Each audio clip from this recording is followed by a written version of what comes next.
What's up, Green Bay Packers fans? Welcome back, and as always, thank you for joining me. My name's Paul Brettel.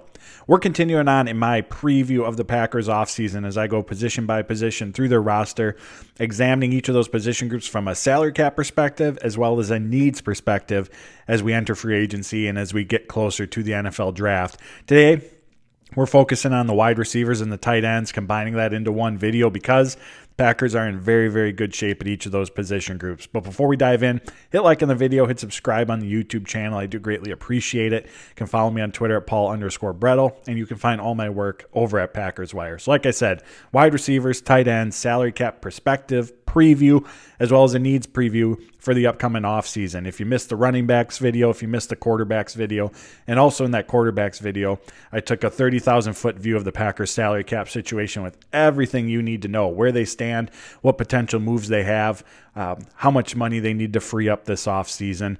I included that in the quarterbacks video as well, so go back, check those out. But for now, let's dive in to the wide receiver position. During the offseason, as we know, rosters swell up to 90 players. And from a salary cap perspective, only the top 51 contracts in terms of salary cap hits count towards the Packers salary cap, again, just during the offseason months. Obviously, when the regular season starts, it's the top 53 contracts or the 53 contracts on the Packers 53-man roster. So in taking just the top 51 contracts, the Packers have 7 wide receivers who are counting towards the current salary cap hit, and that's because they have so many receivers on inexpensive rookie deals. These players are Christian Watson, Bo Melton, Samori Toure, Malik Heath, Jaden Reed, Dontavian Wicks, and Romeo Doubs. Combined, those 7 players are going to count for just $9.13 million against the Packers' 2024 salary cap. That's just 3.9% of the total salary cap value that the Packers have. A tremendous, tremendous value that they have at the receiver position with the cost that they're paying from a cap perspective, the potential that's there, the upside that's being recognized, the big play ability. Just a truly, truly impressive group that Brian Gutekunst has really put together and flipped this wide receiver room around in just 2 off seasons. And the Packers are reaping the benefits of that, both on the field and off, from a salary cap perspective. And just to give a little, perspective again on where the Packers receiver room stands in terms of money being devoted to it, that $9.13 million cap hit, if we were to take that entire cap hit for the Packers' top 7 receivers in terms of salary cap hits and applied it to individual wide receiver cap for the 2023 season, the Packers' entire wide receiver room would rank 23rd in the NFL behind Cincinnati's Tyler Boyd, who had a cap hit of $10.3 million during last season. So that in itself just goes to show the value that the Packers are experiencing at the wide receiver position. And it's not just for 2024. The next free agent that the Packers have of the players that I mentioned is Bo Melton. He's a free agent after the 2024 season, but the other 6 players that I listed are still under contract at a minimum through 2025. So again, Packers are in a tremendous spot with the receiver position, both on the field, both off the field. Really feels like sky's the limit for them. When it comes to free agency, we aren't going to see the Packers spend any free agent dollars on the receiver position. When it comes to the draft, although I wouldn't say it's likely by any means, not willing to completely say that they might not add a receiver at some point. If there's someone who is available that they feel is a steal that shouldn't be in that part of the draft where the Packers are picking, they're in a position right now because for the most part, the roster is so well-rounded and could be even more well-rounded depending on how they attack free agency, that they're in a position where they can take the best available player. And if in round 2 or round 3, they truly felt that was a wide receiver, especially one who fell down the board, again, I wouldn't rule it out whatsoever. Not saying it's likely by any means or it's something we should expect, but I wouldn't completely say either that, they're good, there's no chance they draft a wide receiver. And then when you get to day 3 of the draft, especially the 5th, 6th, 7th round, the Packers do have 11 selections. I believe that ranks top 5 or top 6 in the NFL. At that stage of the draft, positional value to a degree goes out the window a little bit.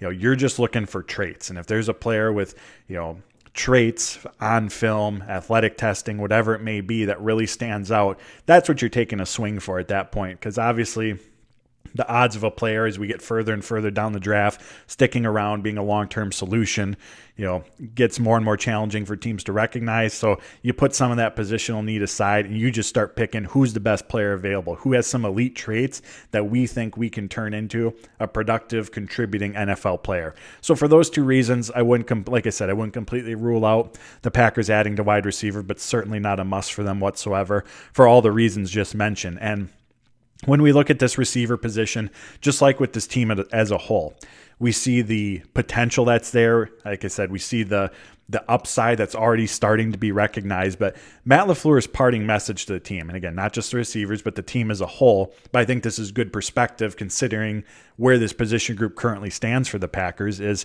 nothing is guaranteed and they need to attack the offseason. Preston Smith, in his final message to the team, they need to have a championship mindset this offseason. And when I asked Josh Myers during all the season-ending press conference and the last locker room availability of the season, what does that mean to you guys? What does a championship offseason mindset mean? He said it's just being very deliberate and intentional about the work that they do and making sure that progress is being made. Matt LaFleur said each of these players met with their position coaches before taking off for the offseason. Each player was given one or two things to work on.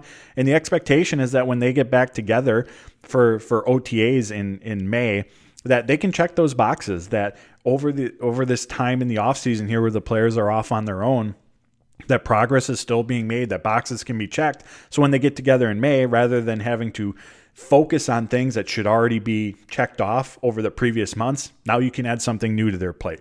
So that's about attacking the offseason. That's having that championship mindset. And for a team with Super Bowl aspirations, collectively as a group throughout the roster, that's the mindset that they need to have.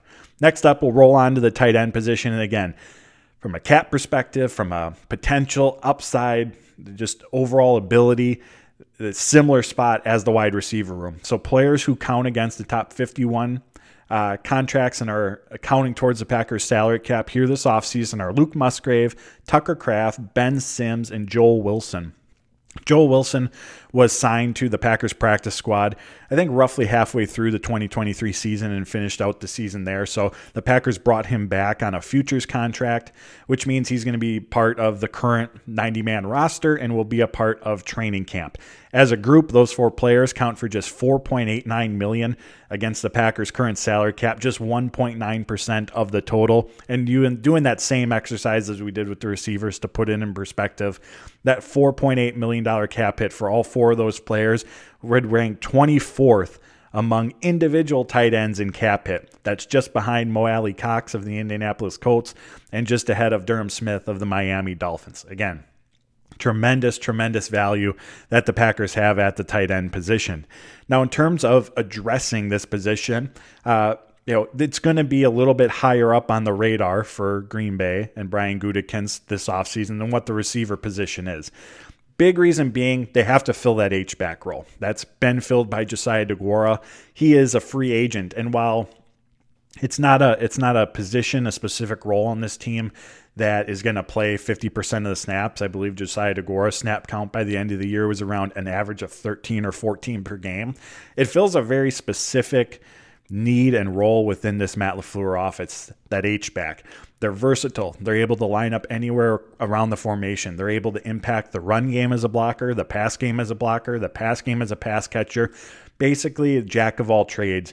And oftentimes their role is going to be in blocking, doing that dirty work. But again, it's a role that Matt LaFleur does want to have in his offense. We look at Kyle Shanahan and what he does with San Francisco, and that's a role that Kyle Juszczyk fills over there. And this H-back role, we hear Matt LaFleur have talked about the illusion of complexity. And in short, that's the ability through play calling, play design, to keep defenses off balance and guessing. And in short, how Matt LaFleur accomplishes that is by running a wide variety of plays from just a few formations. So you're forcing the defenses not able to substitute. They have to stay with similar personnel packages, but because you have versatile players on the offensive side of the ball, which includes the H-back, you're able to run a variety of plays from that because you have players who can move around, players who can handle a variety of responsibilities.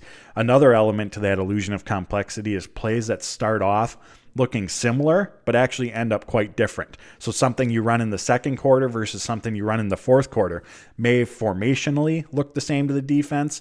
The motions may be the same to the defense. How even the routes start, the blocking assignments start, may look the same to the defense, but the plays actually end up looking quite differently. And when we hear the word, and it's thrown around a lot, scheming players open, letting the play design do some of the heavy lifting for the players, what I just described is, it contributes to that. And in Matt LaFleur's terms, he calls it the illusion of complexity. So I share all that to say the H-back, while certainly not a prominent role within that, does have a role within it. And so even though you have a Luke Musgrave, you have Tucker Kraft, you have Ben Sims, who continued to progress as a blocker, those are traditional tight ends. The H-back, although Josiah DeGuara, largely through his time in Green Bay, on their roster was listed as a tight end. This year he was listed on the roster as a fullback, and he had the ability to fill in at tight end if the Packers were ever in a pinch. That H-back role is different from the traditional tight end. And so the Packers, my guess is, are going to work to fill that this offseason. They, of course, could try to re-sign Josiah DeGuara, like I said, who is a free agent. And some of the pros of doing that, he knows the offense. Tucker Kraft, it was about halfway through the season, in the locker room, just talked about how impactful Josiah DeGuara was as a leader off the field within that young tight ends room. And just the standard that he set through his work ethic. Like, you want guys like that in your locker room. Like I mentioned earlier, his ability to fill in at tight end if the Packers were ever in a pinch. All of those are, reasons why the Packers could consider bringing back Josiah DeGuara. However, and as I mentioned in the last video, I'm currently going through a series over at Packers Wire where I go through each of their 12 free agents individually, and I break down why would the Packers re-sign them, why would they let them walk, and then I make my prediction. And for Josiah DeGuara, in terms of why would the Packers let him walk, he's been fine. They're, in the blocking responsibilities, we look at PFF's grades, and those always need to be taken with a grain of salt. But in looking those up, I thought, especially for run blocking, it summed up Josiah DeGuara's overall play from that perspective. This past season as a run blocker, he ranked 41st out of 83 tight ends in that regard. Basically smack dab in the middle, and I feel like that's how he played as a run blocker. There were some really good plays. There were some not so good plays. Overall, I'd categorize Josiah DeGuara as fine. From a pass blocking perspective, if we utilize those PFF grades, he ranked 120th out of 124 tight ends in that regard. I think the opportunity is there for the Packers to try to upgrade this position, and that player may already be on the roster. Henry Pearson. He was a 2023 undrafted rookie out of Appalachian State. He played tight end there. But on the Packers roster, he's listed as a fullback this past season, spent most of the season on the practice squad, and was essentially not on the 53, but as a collective whole between the practice squad and the 53-man roster, was Josiah DeGuara's backup.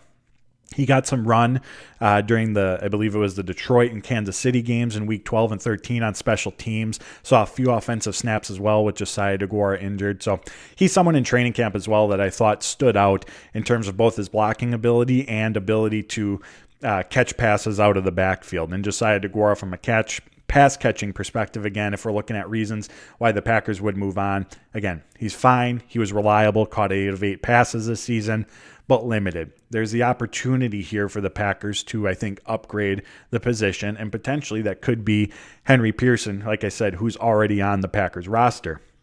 Now, when it comes to the draft, that H-back type role, and not expecting it to be an early round pick by any means, but a versatile tight end who has a lot of blocking experience in college is someone perhaps on day 3 that the Packers could target, again, to bring in some competition for Henry Pearson.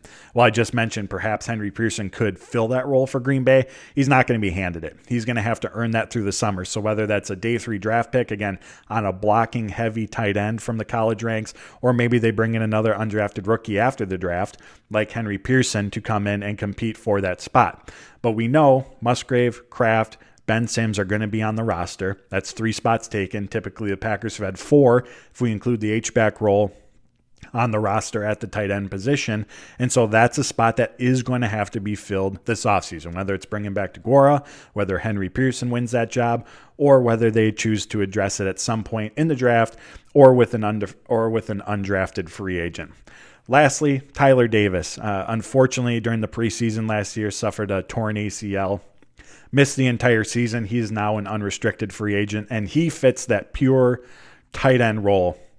During his playing time with the Green Bay Packers, he was asked to primarily block, but again, he fills that Ben Sims, Tucker Kraft, Luke Musgrave, not skill set wise, but again, he's a pure tight end. That's what his typical responsibilities are going to be. And unfortunately for him, he's squeezed out. There just isn't room on this roster with the three young players that the Packers have. And of course, the upside, the potential that, especially Tucker Kraft and Luke Musgrave have shown this season, where there's going to be any sort of opportunity for Tyler Davis. So again, expect him to sign elsewhere this upcoming offseason. So there you have it, my friends. There's a look, cap perspective, need perspective from the Packers wide receiver position and the tight end position, two position groups that are in tremendous, fantastic shape here in the 2024 offseason. As always, I appreciate y'all tuning in. Hit like on the video, hit subscribe on the YouTube channel. You can find all my work over at Packers Wire. Follow me on Twitter at Paul_Brettel. And until next time, where we dive into the offensive line, where there is a ton to discuss. Take care, stay safe, and as always, go Pack, go.